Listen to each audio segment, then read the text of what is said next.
अगर आप इस चीज़ के पेशेंट हैं कि आपको जो दर्द है वो कंधे से शुरू होता है और पूरे बाजू में जाता है, यानी बाजू की उंगलियों तक जाता है।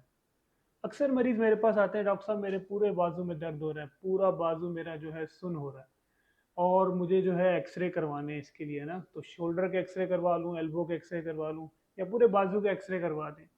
लेकिन सबसे पहले तो ये समझना बहुत ज़रूरी है कि जो बाजू में दर्द की वजह है उसमें ना तो शोल्डर इन्वॉल्व होता है, ना एल्बो, ना रिस्ट जॉइंट, कोई भी चीज़ इन्वॉल्व नहीं होती।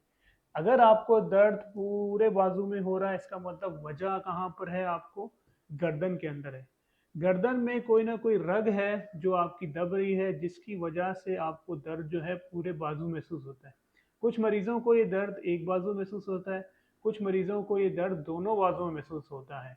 तो इस दर्द से बचने के लिए अगर हम कुछ एहतियातें करें, जिसमें हम जो है ऐसी एहतियातें करें जिससे हम जो है ना इस दर्द से निजात हासिल कर सकें। मसलन अगर हम डेली आधा घंटा गर्दन की सिकाई करें तो क्या होगा, हमारे जो मसल्स हैं गर्दन के वो रिलैक्स हो जाएंगे। जब मसल रिलैक्स हो जाएंगे तो रग पे प्रेशर कम होगा, तो प्रेशर कम होने की वजह से ये दर्द ठीक हो सकता है। और दूसरा कल्प्रिट जो है ये मोबाइल है।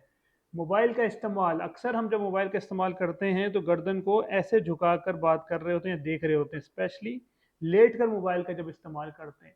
तो वो अगर आप गर्दन की दर्द में मुब्तला हैं या आप पूरे बाजू की दर्द में मुब्तला हैं तो कुछ अरसे के लिए मेरी रिक्वेस्ट है कि मोबाइल के यूज़ को कम कर दें या ऐसी चीज़ जिसमें फोकस करा जाए उसको कम कर दें। मसलन कंटिन्यूसली रीड करना, कंटिन्यूसली जो है स्टडी करना, कंटिन्यूसली रीड करना, ऐसी चीज़ें, या लेट कर मोबाइल इस्तेमाल करना। इन चीज़ों को अवॉइड करने से, सिंपल अपनी लाइफस्टाइल मॉडिफिकेशन से आपके बाजू का दर्द बिल्कुल ठीक हो सकता है।